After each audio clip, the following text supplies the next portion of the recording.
देश की राष्ट्रपति द्रौपदी मुर्मू ने शनिवार को वक्फ संशोधन बिल को मंजूरी दे दी है। इसके साथ ही ये बिल अब कानून का रूप ले चुका है, लेकिन अब इस पर दिल्ली के विधायक अमानतुल्लाह खान और एक गैर सरकारी तंजीम एपीसीआर यानी कि association for protection of civil rights ने सुप्रीम कोर्ट का दरवाजा खटखटाया है। इन दोनों के अलावा असदुद्दीन ओवैसी और कांग्रेस के सांसद मोहम्मद जावेद ने भी कोर्ट में याचिका दायर की है। इन लोगों का कहना है कि ये नया कानून न सिर्फ संविधान में दिए गए मौलिक हकों की धज्जियां उड़ाता है, बल्कि मुल्क के लोकतंत्र और सेकुलरिज्म की बुनियाद को भी हिलाने वाला है। अब ऐसे में सवाल है कि अगर इस कानून को सुप्रीम कोर्ट में चुनौती दी गई है, तो क्या सुप्रीम कोर्ट इसे रद्द कर सकता है? क्या सुप्रीम कोर्ट को इतनी शक्तियां होती है कि सरकार के द्वारा बनाए गए कानून को रद्द कर दे? और साथ ही अगर कानून लागू हुआ तो क्या बड़े बदलाव होंगे? तो चलिए इन सवालों के जवाब को ज़रा आसान भाषा में समझते हैं। ऑब्जर्वर पोस्ट हिंदी देख रहे हैं आप, मैं हूं आपके साथ मोहम्मद उसामा।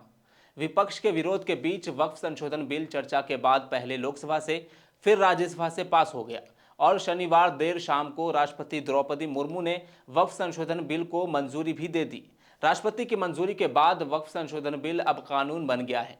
सरकार ने नए वक्फ कानून को लेकर गजट नोटिफिकेशन जारी कर दिया है। अब इसके आगे की राह कैसी होगी, ये कई मायनों में जो है अहम है। अब वह कानून कब तक लागू होगा ये सरकार पर निर्भर करता है, क्योंकि कानून को लागू करने की तारीख को लेकर केंद्र सरकार अलग से एक नोटिफिकेशन जारी करेगी और ये कानून पूरे देश में लागू हो जाएगा। ऐसे में समझिए, अगर वह कानून लागू हुआ तो क्या क्या बड़े बदलाव होंगे और मुसलमानों की जिंदगी पर कैसा असर डालेगा। बिल्कुल साफ सुथरी जुबान में समझिए। अगर ये कानून लागू हुआ तो वक्फ संपत्ति की पहचान का अधिकार सरकार को मिल जाएगा। यानी कि पहले क्या था, वक्फ प्रॉपर्टी कौन सी है और कौन सी नहीं, ये तय करने का अधिकार वक्फ बोर्ड को था। अब कानून बना तो क्या होगा कि अब ये हक राज्य सरकार या केंद्रीय एजेंसियों को मिल जाएगा। मतलब सरकार बताएगी कौन सी जमीन वक्फ है और कौन सी नहीं। वक्फ बोर्ड की राय लेना जरूरी नहीं होगा। दूसरा बड़ा बदलाव ये होगा कि सरकारी जरूरत के नाम पर वक्फ जमीन की जब्ती आसान हो जाएगी। कैसे? पहले ये था कि वक्फ संपत्ति की सुरक्षा कानून में दी गई थी और उसे बिना वक्फ बोर्ड के मंजूरी के कोई नहीं ले सकता था। लेकिन अब क्या होगा कि अगर सरकार को लगे कि किसी वक्फ की ज़मीन पब्लिक यूटिलिटी यानी जैसे स्कूल, अस्पताल, रोड के लिए चाहिए तो वो जब्त कर सकती है। वक्फ बोर्ड की अनुमति या मर्जी की कोई ज़रूरत नहीं रहेगी। तीसरा बड़ा बदलाव ये होगा कि कलेक्टर फैसला करेंगे कौन सी ज़मीन वक्फ है और कौन सी नहीं। पहले वक्फ बोर्ड अपनी तहकीकात करता था कि कौन सी ज़मीन वक्फ है और नहीं। अब जो है कलेक्टर या डीएम फैसला देंगे कि ज़मीन वक्फ है या नहीं। मतलब ये कि सरकारी बाबू कहेंगे तो वक्फ, नहीं तो सरकारी। मुसलमानों को इस बात का डर है कि अगर जब अफसर बेईमानी या सरकार के दबाव में काम करेंगे तो फिर मुसलमानों को इंसाफ मिलना नामुमकिन हो जाएगा। इसके अलावा अगर ये कानून लागू हुआ तो वक्फ की देख रेख में गैर मुसलमान भी घुसेंगे। अब तक वक्फ बोर्ड में मुसलमान ही बैठते थे, जैसे कि आलिम, मौलवी और वकील, और इसके अलावा जो है कारोबारी। लेकिन अब सरकार बोलेगी कि गैर मुस्लिम लोग भी वक्फ में बैठेंगे। मतलब ये कि मस्जिद या दरगाह की ज़मीन का फैसला अब वो लोग भी करेंगे जो इस मजहब को सही से जानते तक नहीं। सोचिए क्या हालत होगी। धार्मिक मामलों में गैर मुस्लिम की दखल अंदाजी कितना सही होगा, ज़रा आप सोचिए। वहीं पुराने ज़माने की वक्फ ज़मीन भी वापस ली जा सकती है, भले ही कोई ज़मीन 100 साल पहले वक्फ की गई हो। सरकार अब कह सकती है कि गलत हुआ, रिकॉर्ड ठीक नहीं है, हम इसे वापस ले रहे हैं। मतलब ये कि पुराना हिसाब किताब भी दोबारा खोला जाएगा, जैसे पुरानी विरासत को फाड़ कर बोरा बना दिया जाए। इसके अलावा गैर मुसलमान अगर वक्फ को चंदा देना चाहें तो वो भी नहीं दे सकेंगे। वक्फ को पहले हर कोई दान दे सकता था, हिंदू, सिख और ईसाई भी, लेकिन अगर ये कानून बना तो गैर मुसलमान दान नहीं दे सकते। यानी वक्फ में जमीन वही लोग दान दे सकते हैं जो 5 साल से इस्लाम धर्म का पालन कर रहे हैं। अब आप जरा समझिए कि दान देने वाले का मजहब देखना कहाँ की अक्लमंदी है। इसको लेकर संसद में अमरिंदर सिंह राजा वड़िंग ने भी ये बात कही थी कि मुसलमानों को कब्रिस्तान की ज़रूरत थी, जिसके लिए ज़मीन सिखों ने दी।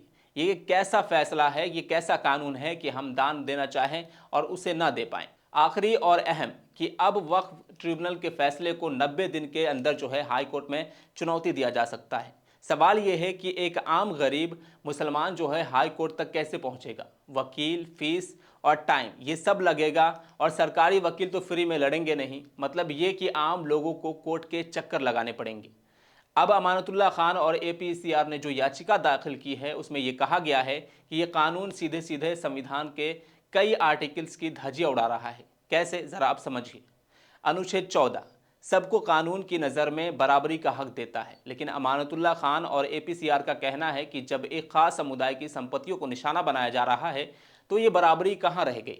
अनुच्छेद 15 धर्म, जाति और लिंग के आधार पर भेदभाव मना है, लेकिन इन लोगों का मानना है कि ये कानून तो मुसलमानों की वक्फ प्रॉपर्टी पर ही लागू हो रहा है, जो इस अनुच्छेद का उल्लंघन है। इसके अलावा अनुच्छेद 21 जीवन और व्यक्तिगत स्वतंत्रता का अधिकार। अगर कोई अपनी जमीन किसी धार्मिक काम के लिए वक्फ कर दे तो उसमें सरकार की दखलंदाजी कैसे हो सकती है। अब अमानतुल्लाह खान और एपीसीआर का यह भी मानना है कि अनुच्छेद 25 और 26 जो कि धार्मिक स्वतंत्रता का हक देता है, जिसमें अपने धर्मों को मानना, प्रचार करना और धार्मिक संस्थाएं चलाना शामिल है, लेकिन अब वक्फ की संपत्तियां ही छीन ली जाएंगी तो मस्जिदें और मदरसे कैसे चलेंगे। साथ ही उनका यह भी कहना है कि अनुच्छेद 29 और 30 जो कि अल्पसंख्यकों को अपनी संस्कृति और संस्थाएं बनाए रखने का हक देता है, लेकिन यह कानून तो अल्पसंख्यकों की संस्थाओं पर ही ताला लगाने वाला है। इन सभी बातों को ध्यान में रखते हुए कई सवाल उठने लगे हैं कि क्या इस कानून के बहाने एक खास तबके को जो है निशाना बनाने की कोशिश है। अब सबकी निगाहें सुप्रीम कोर्ट पर टिकी है, जहां अमानतुल्लाह खान और एपीसीआर की याचिका पर सुनवाई होगी। अब जरा ध्यान से समझिए कि अगर सरकार कोई नया कानून बनाती है और किसी को लगता है कि यह संविधान के खिलाफ है या लोगों के मौलिक अधिकारों का हनन करता है, तो वो इसे सुप्रीम कोर्ट में चुनौती दे सकता है। सुप्रीम कोर्ट के पास ये ताकत है कि अगर कोई कानून संविधान के प्रावधानों का उल्लंघन करता है तो उसे रद्द कर सकता है, लेकिन सुप्रीम कोर्ट किसी कानून को सिर्फ इस आधार पर रद्द नहीं कर सकता कि वो संविधान की मूल संरचनाओं का उल्लंघन करता है। उसे ये दिखाना होता है कि कानून संविधान के किसी विशेष प्रावधान या मौलिक अधिकार का उल्लंघन कर रहा है। तो अगर वह कानून को सुप्रीम कोर्ट में चुनौती दी जाती है और याचिकाकर्ता ये साबित कर पाते हैं कि ये कानून संविधान के किसी अनुच्छेद या मौलिक अधिकार का उल्लंघन करता है, तो सुप्रीम कोर्ट के पास इसे रद्द करने का अधिकार होगा। इससे पहले हमारे देश में सुप्रीम कोर्ट ने कई ऐसे कानूनों को खारिज कर दिया है जो संविधान के खिलाफ थे या लोगों के हकों का उल्लंघन कर रहे थे। मिसाल के तौर पर धारा 66A सूचना प्रौद्योगिकी अधिनियम 2015। यह कानून कहता था कि अगर कोई इंटरनेट पर कुछ आपत्तिजनक लिखे तो उसे जेल हो सकती है, लेकिन सुप्रीम कोर्ट ने इसे खारिज कर दिया, ये कहते हुए कि ये लोगों की बोलने की आज़ादी के खिलाफ है। दूसरा है मिनर्वा मिल्स बनाम भारत संघ 1980। सरकार ने संविधान में कुछ बदलाव किए थे जिससे संसद को असीमित शक्तियां मिल जाती। सुप्रीम कोर्ट ने कहा कि संसद संविधान की मूल संरचनाओं को नहीं बदल सकती और इन बदलावों को रद्द कर दिया गया। ऐसे कई और भी मिसालें हैं। इन मिसालों से समझ आती है कि सुप्रीम कोर्ट संविधान और लोगों के हक की रक्षा के लिए खड़ा है। जब कोई भी कानून गलत होता है या हमारे मौलिक अधिकारों का हनन करता है तो कोर्ट उसे खारिज कर सकता है।